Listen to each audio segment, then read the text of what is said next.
And welcome back to an amazing episode of The Careful Boys. And today we have Aram back with us. Oh, you got that's his No, he's like, son of a bitch, So Aram, how you doing, man? good, man. I'm excited to be here. It was such a blast last time. I had the best part was reading all the comments from the YouTube. Oh yeah, dude. Thanks for coming back, man. I know. Glad to be here. What's new? What's fresh in life for you? Not much. Still chugging along at work and trying to do good by my family, and just. Aren't you part of a TV show or something, or no? Yeah, I was. So season 2 ended of iCrime with Elizabeth Vargas ended, and when season 3 started recording, I sent the text to the producer. I'm like, hey, I must have missed the email, or we're not doing experts anymore for this season. So I don't know but they're still showing so season 2 is just now appearing on, so locally in the LA area, it's Fox 11. It's a syndicated show, so it's national, but different networks pick it up. Yeah. But it's all good. I mean, I'm blessed to have that opportunity, and Yeah. What was the show's premise and all that? so it was cell phone captured events, like not necessarily crimes, but like they'll have street takeovers, and then for each video they have a panel expert. So for one you might have a lawyer that's a panel expert, and one that's an athlete, and one that's a cop, and I happen to be the cop for that one. Does the athlete always commentate on how good the bad guys run away? Yeah, they never have us on the same time. It's specific for the clip. So like I would say they're 30-minute episodes, and maybe 3 clips, and so each expert talks about a different clip. So yeah, it would have been awesome if there was some banter. Yeah, but it was never together. What's your opinion on street takeovers? They're tough, man. So there's a new show. Tough, like TUFF tough? Yes. But yes, both. So there's a new show that came out on, I think it's on Prime. It's called On Call. And it's about the Long Beach Police Department, which I thought was pretty cool because, you see crime TV shows, it's always the big cities. And people often forget Long Beach is a bigger city and has a lot of history. So it features the Long Beach Police. On the second episode, training officer and rookie go to a street takeover, and my wife's like, why aren't they doing anything? And sure enough, right after she says that, the business owner comes out and says, why aren't you doing anything?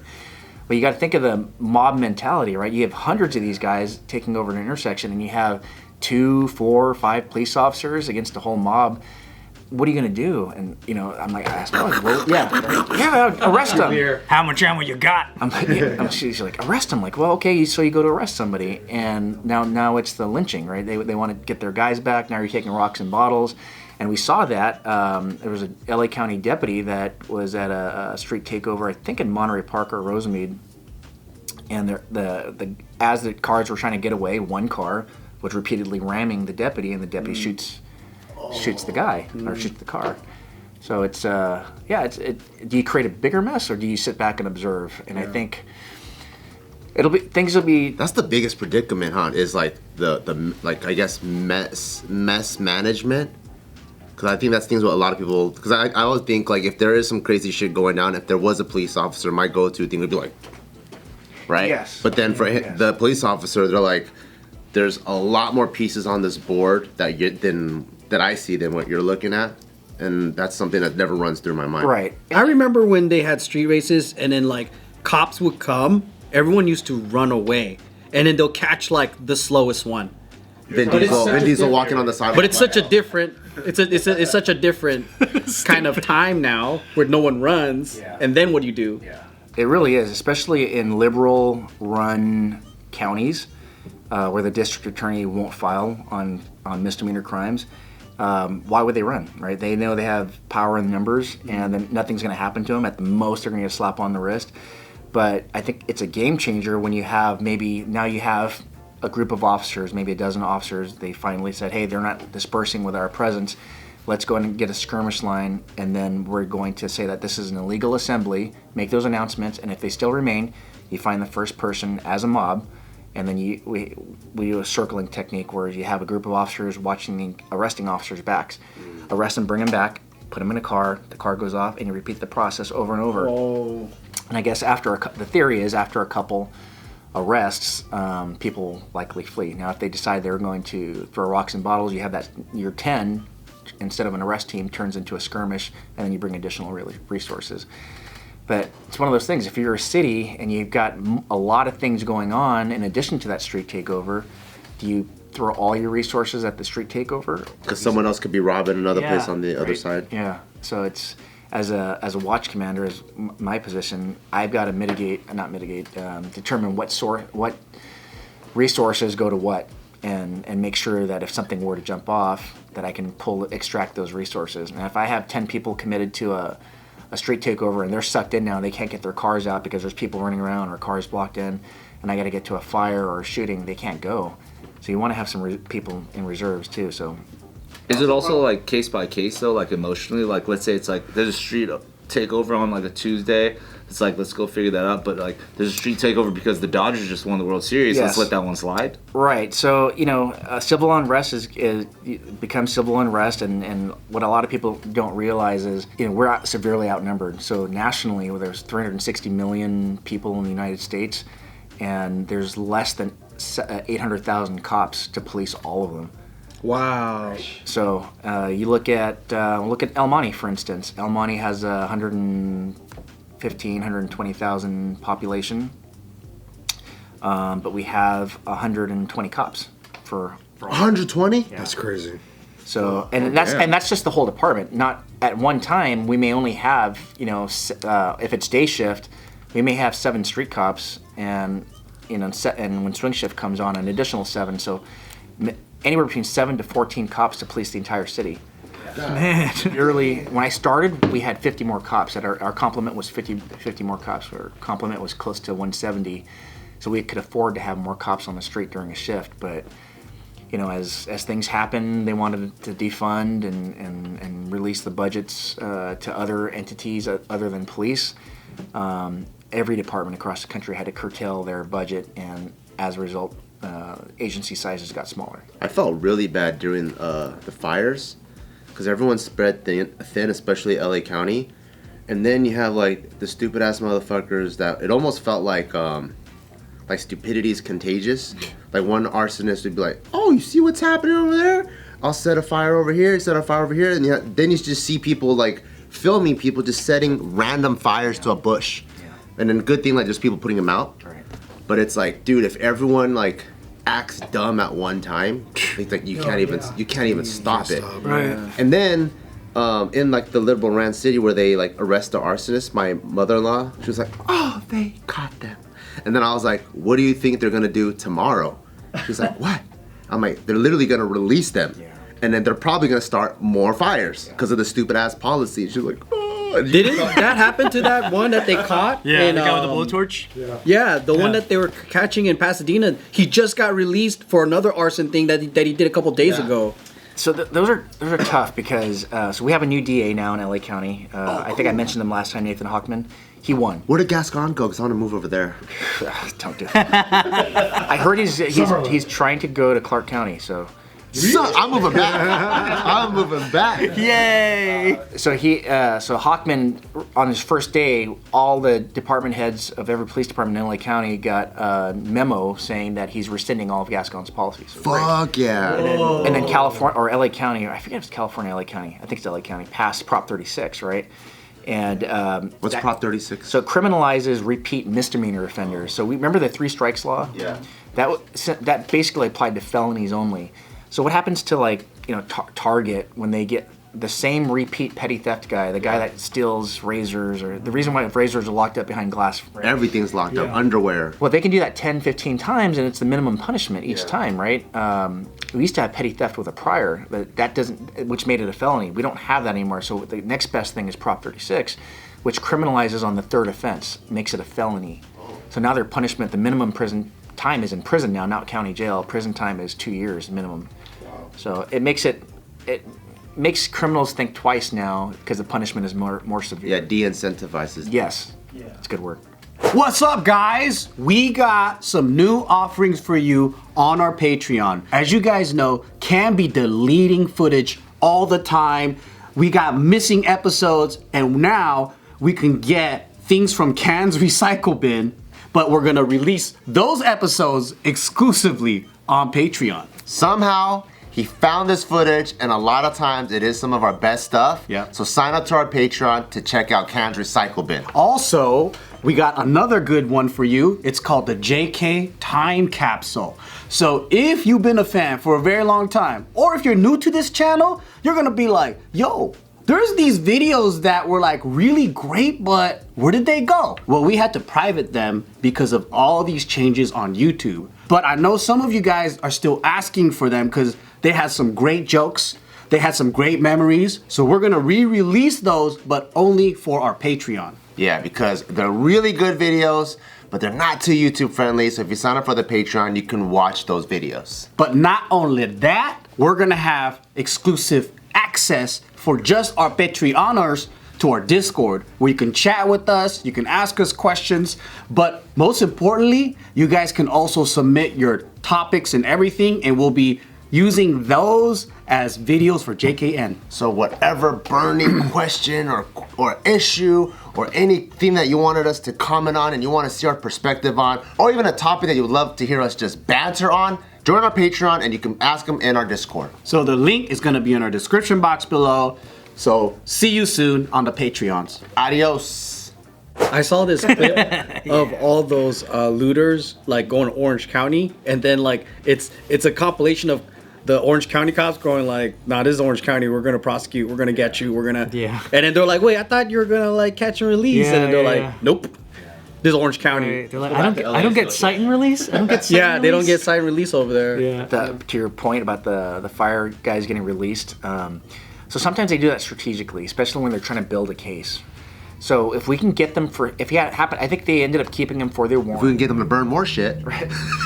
So they lock them up longer. The thing is, during that time, it's crazy, and detectives are spread thin. A lot of detectives had to suit up. Like our department, we had to send 8 people a day to Altadena, or the staging area was Sierra Madre PD for the Altadena fire. So we had 4 on day shift, 4 on night shift for about 7 days to help street closures and stuff. And we don't have that kind of personnel all the time, so detectives had to change out into patrol gear and do that.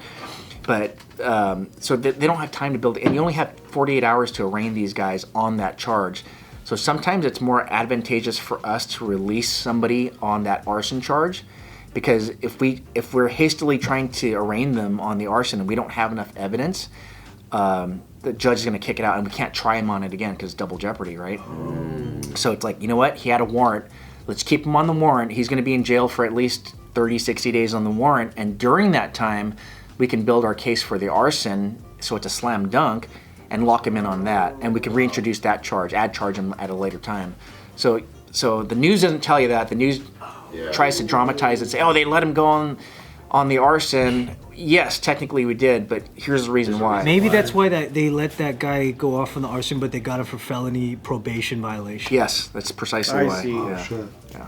But then he was able to maybe burn 4 more homes. Yeah. But they stopped him though. They stopped him. That's 14,000 acres later. yeah. That's I think might have been a misstep. I think the hope was that he would stay in jail, not knowing that they would release him. So we have another big fire in. Or he's only allowed to walk around in gasoline-soaked clothes. Yeah. So he'll think twice. Yeah, you think twice about starting some other shit. That's tight. And then another thing that the public doesn't think about is, so we were on standby. Our department was an all hands on deck situation because the fires up in Santa Clarita were getting really close to Wayside, which is 4 jails in one area. And how do you evacuate 4,000 inmates, and where do you put them? Right? There's not enough buses. Yeah, so it was all hands on deck. Every PD was gonna have to utilize the jail vans, their cars, 2 inmates to a car, and take them to our individual jails as a temporary sanctuary for inmates. But what if that wasn't the case? What if our jail happened to be full and where do you put 4,000 inmates? God damn. Yeah. Darwinism at its best. I think it's a blessing in disguise. You see all the, you immediately saw the Hollywood elites, the people that lived out in Palisades in LA that were affected, calling out against their politicians, right? How did you let this happen? And then, so I'm hoping that there's a reversal there. They were still blaming Trump. I'm like, we've been Democrat ran for how long? And it's like, how you guys blaming Republicans? Like, And then, and I think it's the same thing for a lot of the, the non-elite folks, right? The everyday folks that were affected by it. It's like, hey, people, what they see on the news, you let this guy go on the arson, what's going on? And maybe it'll lead them to the conclusion that it's the liberal policies that did that. If they're smart enough to look that deeply. Yeah. Jeez. but then everything during the last election, there was so many shifts of like people voting for like actually, for all the looters that were stealing. It's like, the dollar amount was reduced. Now grand theft is now back to 500 or something now, or it was under 9 or Grand Theft is 950 and above now. Yeah.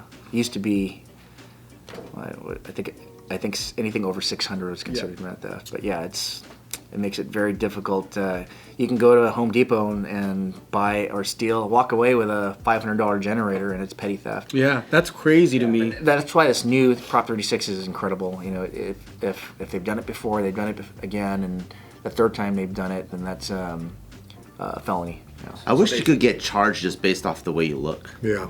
Because when they catch people, when arsonists look like arsonists. They all look so crazy. They just look like throw that motherfucker in jail now. You look like you play with fire. Yeah. There is a correlation between mental health and arsonists. But we don't. I forget if it was Reagan or Carter.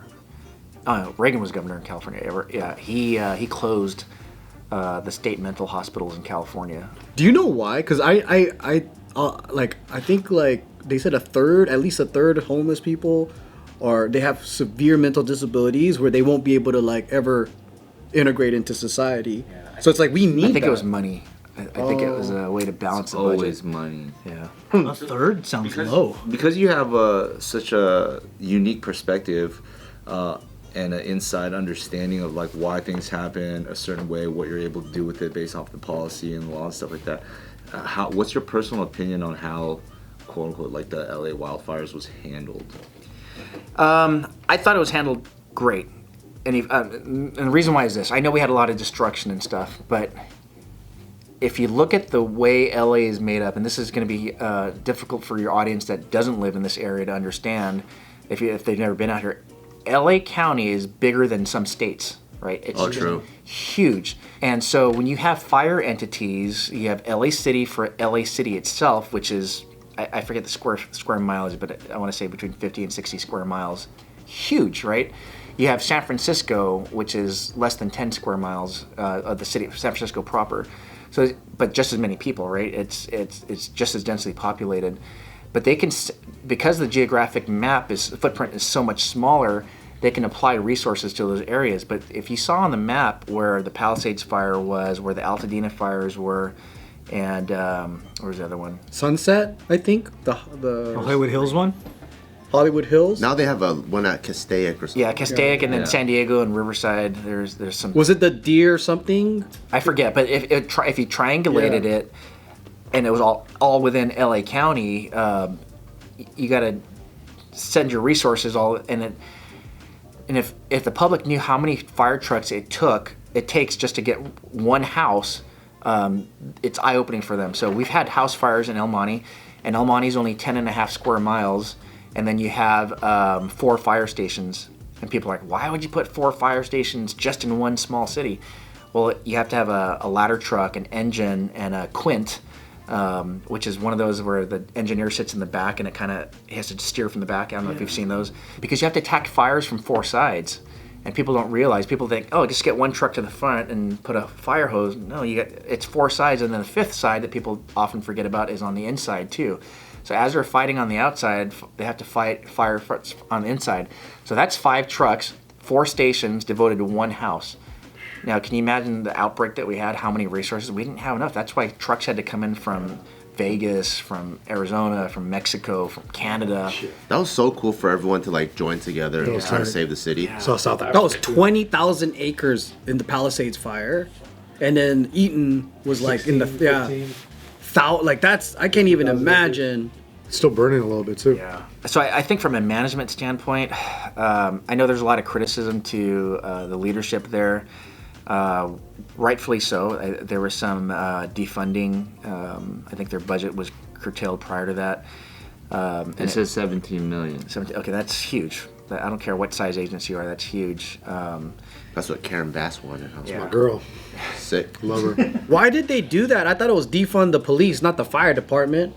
You know, I think when it comes to managing budgets, the public service agencies are the easiest targets because they make up the largest budgets. So in any city, the police department's going to take up the largest budget. Next to that's fire.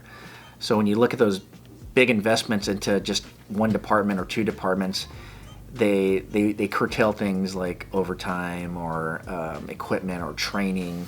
And one of the big factors why insurance companies tried to back out of California, I'm sure you guys have discussed that, where they backed out, was the fact that they gave requests to these government agencies to do things like cut back trees, do vegetation clearances, and they didn't do it because it cost money to do That was their like negotiation in order to like stay. Yeah. right. And it all costs money, and we decided to not make those investments. And then their idea, well, nothing like that's going to happen, and it finally does happen. It pisses everybody off. Yeah, for real. Devastatingly too. Especially because we pay so many taxes in LA, and it's like, where's the money going if you guys aren't dealing with the city correctly? Yeah, taxes are. That's a whole nother subject. You can probably do another episode on that. Yeah. But, man, As we will. Where's the money going? Where's the money going?